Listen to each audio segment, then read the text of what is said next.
12 minutes to go in normal time. Liverpool 3-0. Corner taken quickly, Origi! Yeah! Yeah! Unbelievable!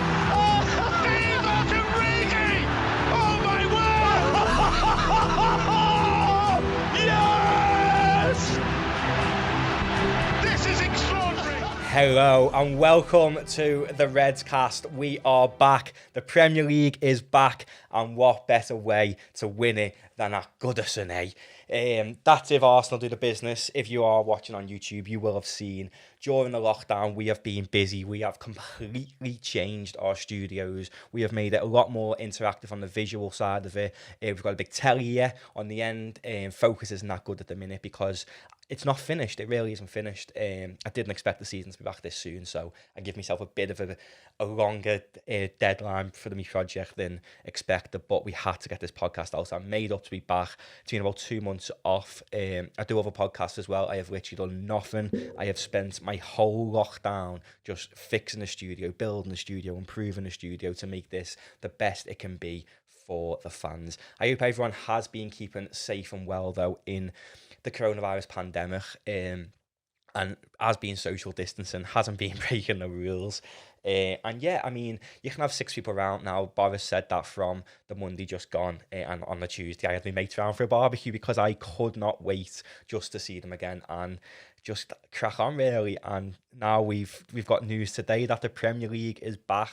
Liverpool kickstart their project restart on June 21st against the Blues at Woodison.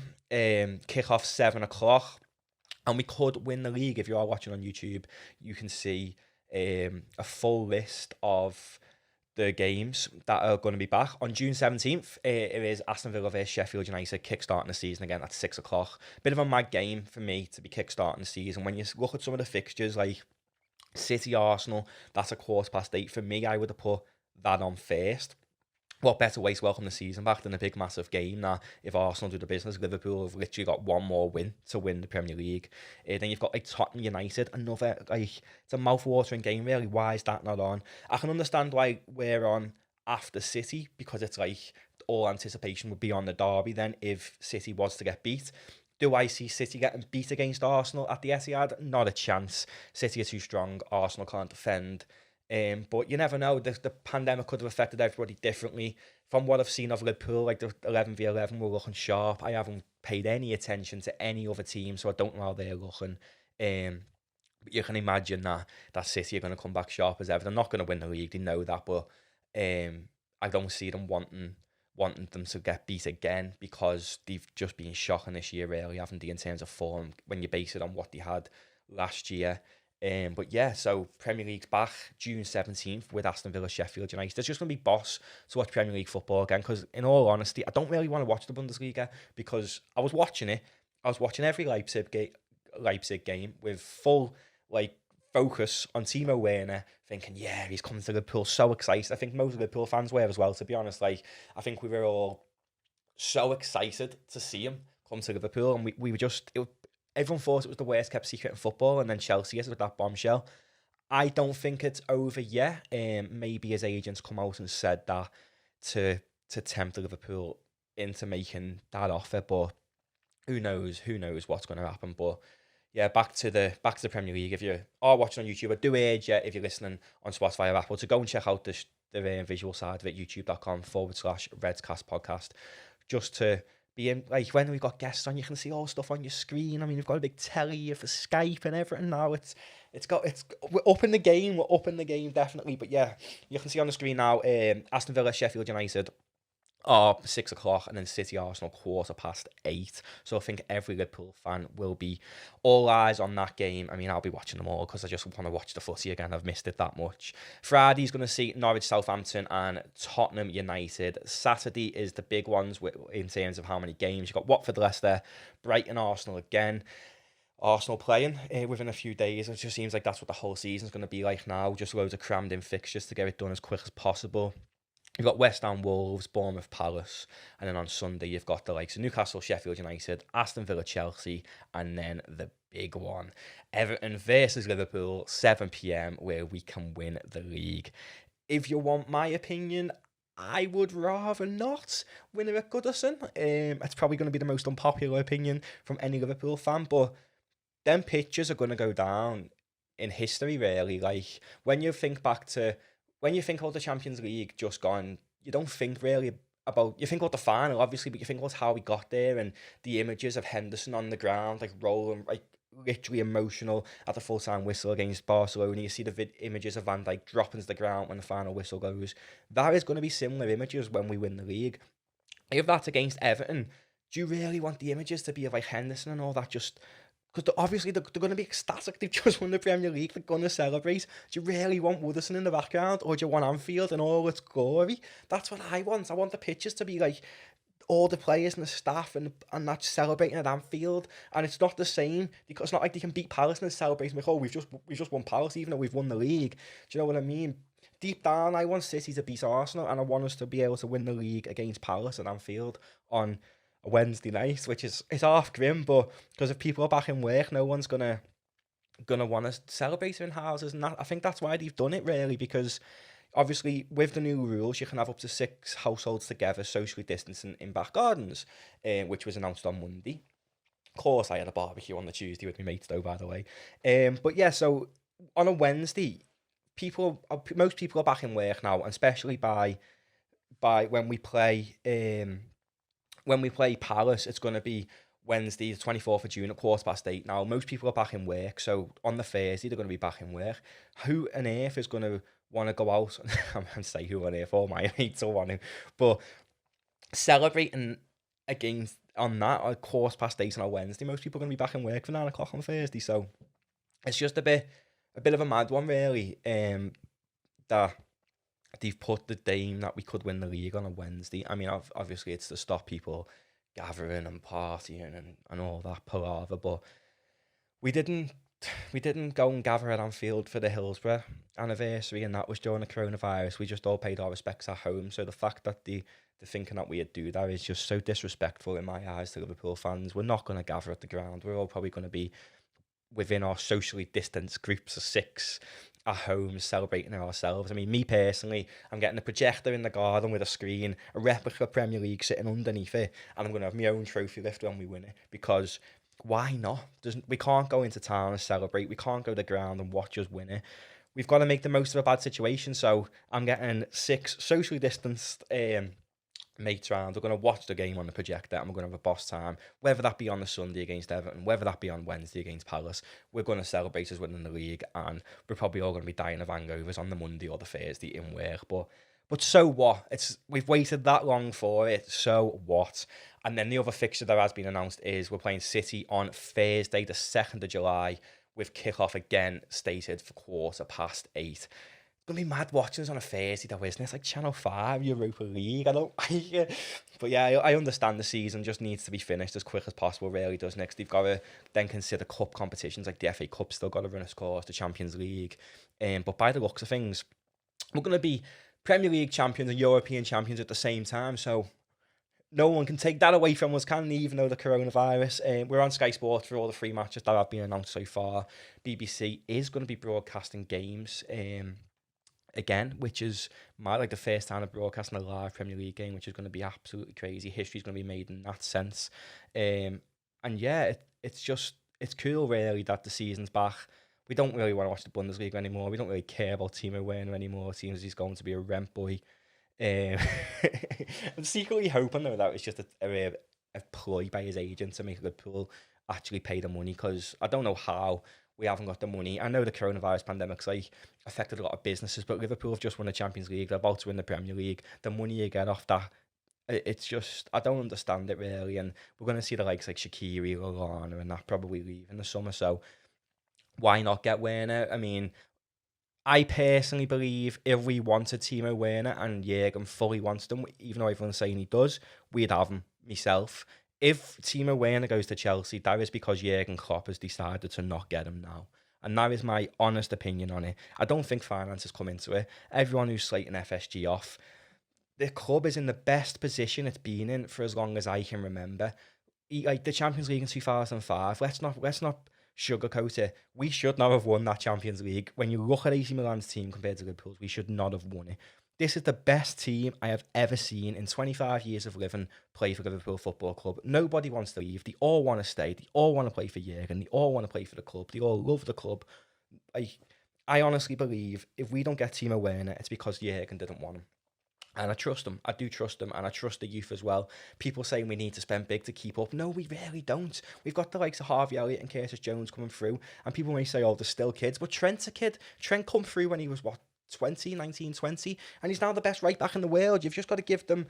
Kids are never going to be good if you don't give them time. If you're buying players to replace them in them positions, they're never going to be amazing. And Timo Werner is far too good of a player to come and sit on our bench, and he's not taking Bobby out the team. So I understand from Timo's point of view why he might want to go to Chelsea, because who's he taking out of Liverpool's starting 11? Because there's not one player in that starting 11 who I would take out. Not one player. And why change something that's working? If we start next season, when it starts again, whenever that may be, I think it's September. If we start next season with the exact same team we finished this season with, I will not care. Why will I not care? Because we're 25 points clear in the Premier League. We won the Champions League last year. How can anyone moan? We don't need anybody. We don't. If United go and buy Sancho and Chelsea go and buy Werner, we don't need to keep up. They need to keep up with us. They've got to close a massive gap. City are regarded as the best Premier League side in recent day, and they're 25 points behind us. So I don't care. We can go and buy nobody. I really don't care. I trust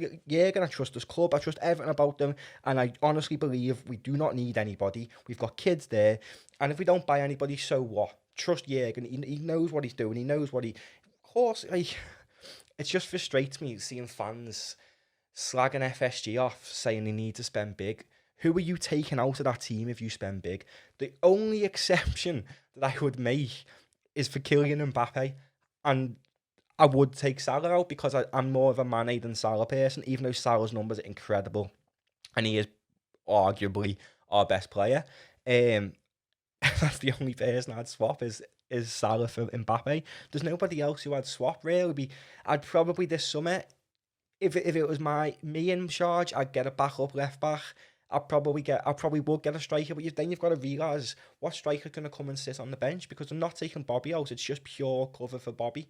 And Divok's probably going to go, and that's all we need. We just need like a solid cover for Bobby, because obviously Divok's hit and miss. He is either absolutely extraordinary or he's Divock Origi, isn't he? So, yeah, he'll always be a legend for what he's done for the club in terms of the Champions League and that, but I just don't. I'm not that bothered, to be honest. Like, the club is absolutely Liverpool are mustard. Who cares if we buy anybody?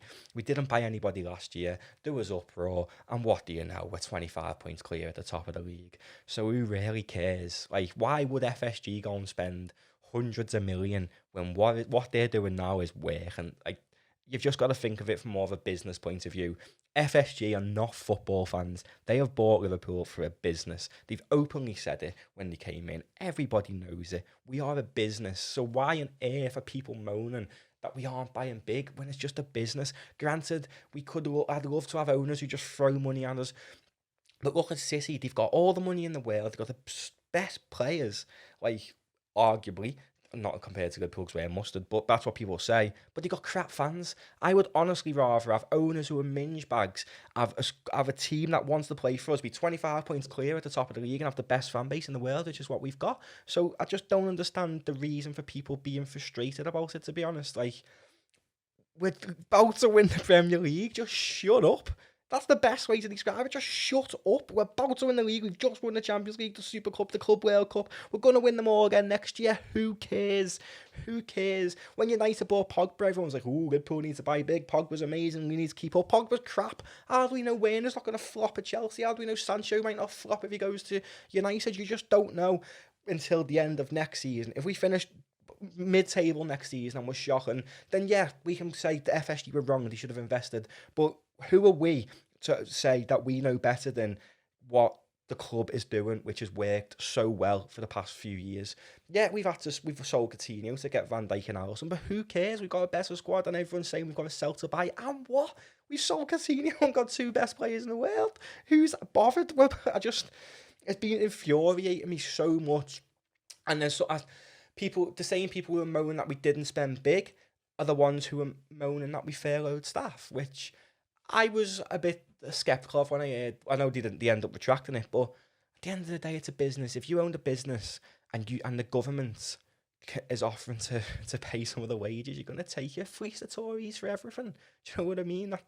That's the way I look at it. I know it's the taxpayers' money, but I'd rather it go to our staff than go to the bloody Tories who are giving themselves pay rises all the time. It's just Tottenham used it and didn't get rinsed. And yeah, it's probably an unpopular opinion, but I don't think the fair Liverpool not furlough is affecting the transfers, because us not furloughing people for the amount of lockdown, it's probably about 200 grand that they've had to pay extra to wages without making any money. We're a multi-billion-pound business probably by now. Like, the FSG have turned us into a £1 billion asset, more or less, and 200 grand's nothing. So yeah, fair play, we didn't furlough them. Like, we paid them full 100% wages, which is good. But people fail to see that when they were getting furloughed, they weren't getting 80%. The club were going to top the wages up, so the staff and the players were still going to, well, the staff, the club staff and all stuff like that, was still going to get 100% of the wages. So who's really bothered where the money comes from? That I'm just one of them. I'm just too laid back to really care, to be honest with you. And I understand fans were fuming because they don't want help off the government. They'd rather do it all themselves. And I get that, we're a big company. But the amount of people, they're saying people are now moaning that we haven't got Timo Werner. It's just, I'm sad. I am really sad. I thought he was absolutely incredible, Timo Werner. When I've watched him in the past few weeks, I thought he's incredible. He is Leipzig, to be honest. Like, Leipzig, when they lose him, will crumble. They really will crumble. And it would have been nice to see Keita link back up with him. But why are people throwing a dummy out the pram with the best team in the world? I don't see why people are so bloody fuming, to be honest. Focus your attention to be fuming on. If you're going to fume on FSG for something, fume on them for the way they've just let the women's side of the club just deteriorate, in my eyes. Because today the women's are being relegated to the Championship. Now, we're talking about a women's side which was the women's side to beat. They were winning the Super League. They were the team to beat, and now, because they've decided, if you're watching on YouTube, you can see the full statement on the Liverpool website. It reads, the COVID-19 pandemic has presented the huge ongoing challenges around the world, majority far more important than football. The focus of our women's team and staff since the beginning of the crisis was to be ready to return to the Women's Super League play when it was safe and proper to do so, similar to the Premier League. We believe we would have been able to meet all operational requirements, but a return to play was deemed impractical. As proud founder members of the Women's Super League, our fans greatly value our position within the league, and we hoped for the opportunity to secure our status on the pitch. Now, to summarise, basically what the Women's Super League have decided to do is end the season on a points per game ratio, which has seen Liverpool be relegated into the Championship. And if you're going to direct your hatred towards FSG, direct it towards letting this slip. We were genuinely the best women's team a few years ago. We were the team to be at. Everyone wanted to play for Liverpool. We were winning the leagues and stuff, and they just haven't invested. You've seen players leave for like the Cities and Arsenals. Chelsea have now won the league with the points per game on the Women's Super League. But we had a boss team, and they just let everyone go, and now we're in the Championship. And what player's going to want to come and play in the Championship? Will we come back up? Who knows? It just looks like we've just completely forgot about the women's side of football, when Liverpool were one of the teams who, I think they were one of the ones who first paid the women, and they were, like they said, they were founder members of the Women's Super League. The women's side of the club was massive a few years ago, and it just seems to have dropped. So I wouldn't be moaning about Timo Werner. I'd be moaning about the club not focusing much of the attention on the women's. Like, give them a few £1 million a year to get transfers and get better players in, and why not dominate on all fronts? Why not win the Premier League? Why not win the Women's Super League? Why not win all the youth leagues? Why not just have the club winning absolutely everything and just make it a force to be reckoned with? It's sad. It really is sad to see that we've went down to the Championship. I mean, I can't say I watch women's games, but it's just crap to see a side of Liverpool get relegated.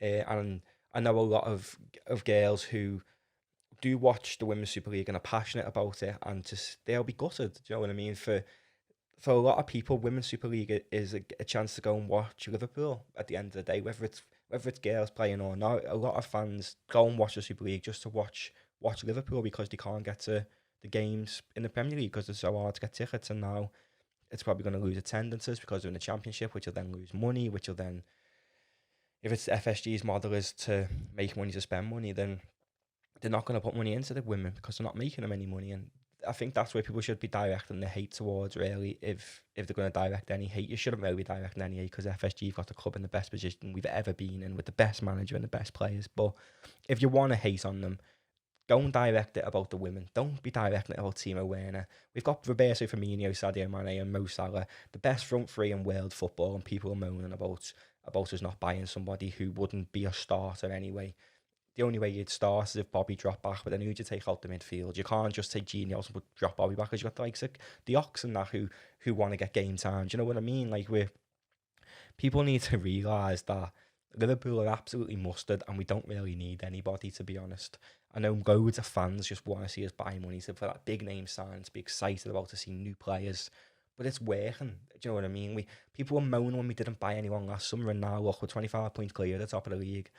Go and moan about the Women's Super League and the fact that Liverpool have been relegated. Go and direct your moaning about that, because the fans who are moaning about Timo Werner just want to moan about anything. They'll find absolutely anything to moan about with Liverpool. So go and moan about the women instead of moaning about Timo Werner, because at the end of the day, we can't change anything. And he's gone. He's gone to Chelsea. By the looks of it, it hasn't been confirmed. But if it does get confirmed, he's going to Chelsea. Who cares? Good luck to him. He's a good player.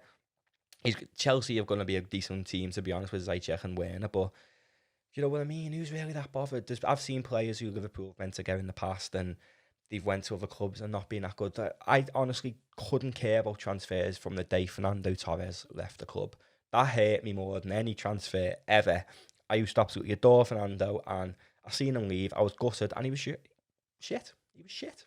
It's the best way to describe it. I was trying to be PG, but there's no other way to describe his time at Chelsea other than he was abysmal. And from then on in, I don't care about transfers. I trust the manager and I trust the club. And yeah, I mean, the same people who are moaning are going to be the ones who will be made up when we get 30 million for Shaqiri when we fleece Newcastle. So I just don't understand some fans, to be honest.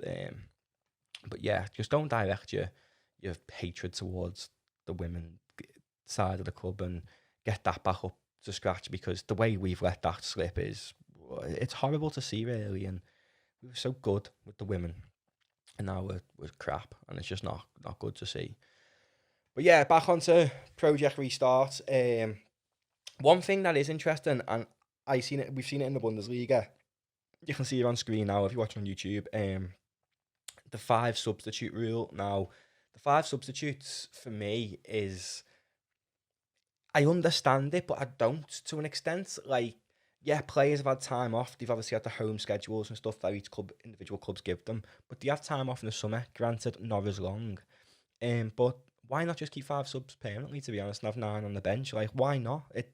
I don't understand why not, to be honest, because 5 subs, it was interesting in Germany, like, because you see teams making changes at half time and then making changes again on top of them changes, and it's like allowed you, if something's not working, to change you at half time without having the consciousness of like, well, we've only got 3 subs, we don't want to change 2 now, and we've only got 1 sub in case players get injured, blah blah blah, or even open it to 4. Like, it'll be interesting to see how Liverpool go about with the 9 subs, because I don't even think we've got 9 decent. Like, we struggle to fill the bench with 5. We have half the kids on it, so it'll be interesting to see how we could go with 9 subs. But I'm looking forward to it, to be honest, because you're going to see the likes of Harvey Elliott and Curtis Jones making the bench week in, week out. If there's 9 subs, you're going to see the likes of Neco Williams on the bench, maybe once we've won the league, Trent getting rested and Neco having to go in the league. And it's exciting. It's exciting to see that. Curtis Jones, Harvey Elliott and Neco Williams are probably 3 of the most exciting people coming through the academy. One thing I would say is I'm a little bit gutted Brewster's at Swansea. Now we've got 9 subs, because he would have made the bench, maybe come on, made an impact, got a few goals and got the momentum to crack on from it. But he's doing really well down at Swansea, so the loan thing is working for him, really. And yeah, I would like to see Curtis and that get a little run out once we've won the league, whether that be after we've beat Everton, Palace, and we've won the league against City, just to mock them, really, just play a few of the kids and just be like, how we've won the league, like, we don't really care who we play. And what better way for someone like a young scouser like Curtis to have the trust to go and play against Manchester City like that? Imagine the confidence that must give him to do it. You know what I mean? He got the confidence against Everton and scored that screamer. Imagine if he scored a 40-yard screamer against Manchester City. Like, he's got the potential. He's generational, Curtis Jones. To stand by that, he's going to be what Steven Gerrard was to my generation, to the younger generation. I think he's going to. I'm not saying he's going to be as good as Steven Gerrard. I'm not comparing him to Steven Gerrard, but I do think he's going to be generational. I think where we've grew up watching Carragher and Gerrard, the younger generation are going to grow up watching Trent and Curtis Jones, like, as the scouts people in the team, and I'm so excited to see it. I've watched Curtis Jones a lot, to be honest. I'm a massive fan of his, and he's got the potential to be one of the world's best. He really has. You've seen it against Everton. People who haven't been watching academy games have been able to see it against, like, Everton and Shrewsbury. He's got the potential to be absolutely world class. So yeah, it'll be good to see him on the bench more, with there being 9 substitutions. We might even see Shaqiri make an appearance on the bench, considering he seems like he had time off to get his airline fixed. I mean, that man, I don't understand. Maybe he's the new Klopp. I don't really know, but it'd be interesting to see if he makes the bench. And I seen an interesting thing on Twitter, actually. I'll try and pull it up on the screen, that if you can't make the bench of a Premier League club when there's 9 subs, you probably might as well leave in the summer, because if you're not going to make 9 subs, you're not going to make five subs in when the season restarts again. So, yeah, it'll be interesting really to see how many players get annoyed that they don't make the 9 match day things. I mean, the whole season is just up in arms, really, isn't it? Like, it's just good to see it finish, to be honest. And then once it's finished, we can see Liverpool sign with Nike and hopefully bring in some Nike athletes like Kylian Mbappe and see where it goes from there, really. But yeah, Project Restart, I'm looking forward to it. There's a few tasty games. And I'm looking forward to watching all of them, to be honest, even like following like the relegation battle, the top 4 battle. Because I'd love nothing more now than Chelsea to not finish in the top 4 just for team awareness, to be playing Europa League. But then again, I've got no bit of hate towards him, to be honest. If we didn't want him, he obviously wants to leave Leipzig. He's openly said that he doesn't want to be in the Bundesliga. So why not?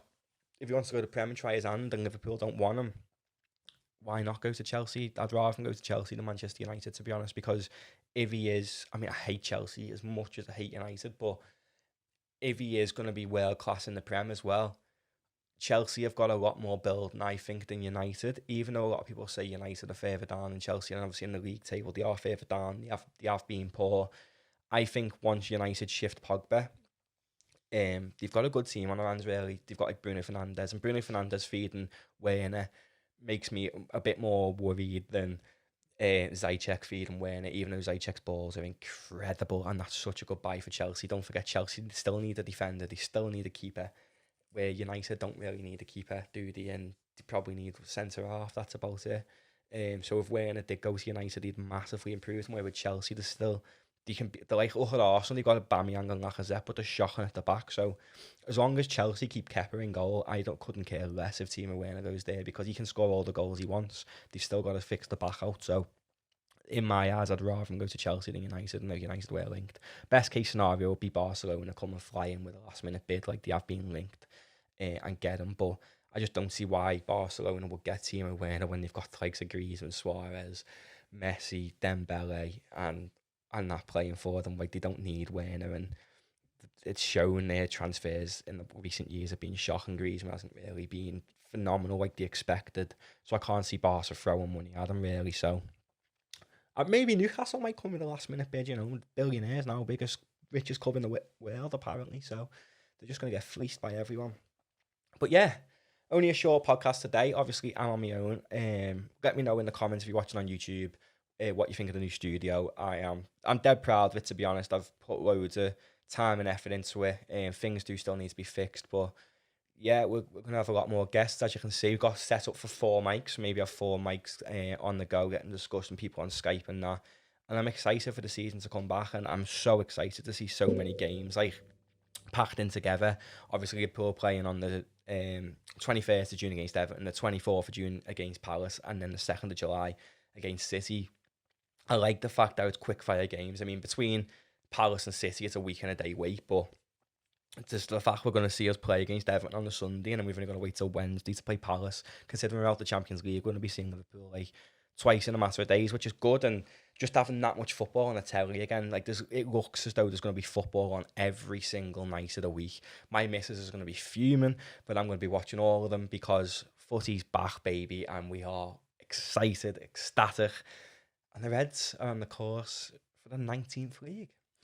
Just means that I'm probably going to have to decorate the house with all the flags on the 20th, just before Everton. Got a blue nose next door to me, so that'll surely make him happy. That's one thing I do want to win the league for, just to celebrate and piss off all the blue noses that we've won it against them. But then, like I said, I'd like to see us win it at Anfield just for the photo side of it, really. Like, you don't really want all them memorable photos being from Goodison and Eddie Everton fans saying, "Oh, your best day in your lives, it's in Goodison." Fuck off. Do you know what I mean? Just leg it.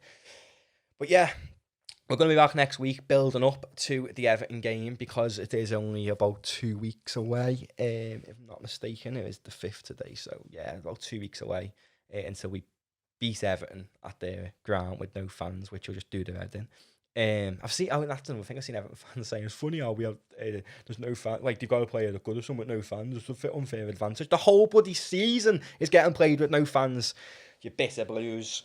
But yeah, we're going to be back next week, and we're going to have Steve in the studio. And before we have everyone saying, "Oh, you shouldn't have people in the studio, social distance," and I work with them, so we're both key workers, and we both work together. So yeah, we can't follow social distancing guidelines because we're care workers, blah, blah, blah. But we'll explain that next week. But yeah, I am back next week with Steve. If you're listening on Spotify and Apple, don't forget to share it and subscribe to the podcast. If you're listening on YouTube, watching on YouTube, don't forget to leave a like, rating, and subscribe. I'm sorry it's a little bit rusty today. I just didn't expect the fixtures to be announced and the Premier League to be all announced, and I just wanted to get a podcast out there just to say we are still here, we haven't gone anywhere, and long live the Reds cast, and welcome to Champions 19 Liverpool Football Club. I can't believe I'm going to see Liverpool win the league, it's going to be so heavy. But yeah, I'll see you all next week for that. Nice one for watching. It has been Reds cast.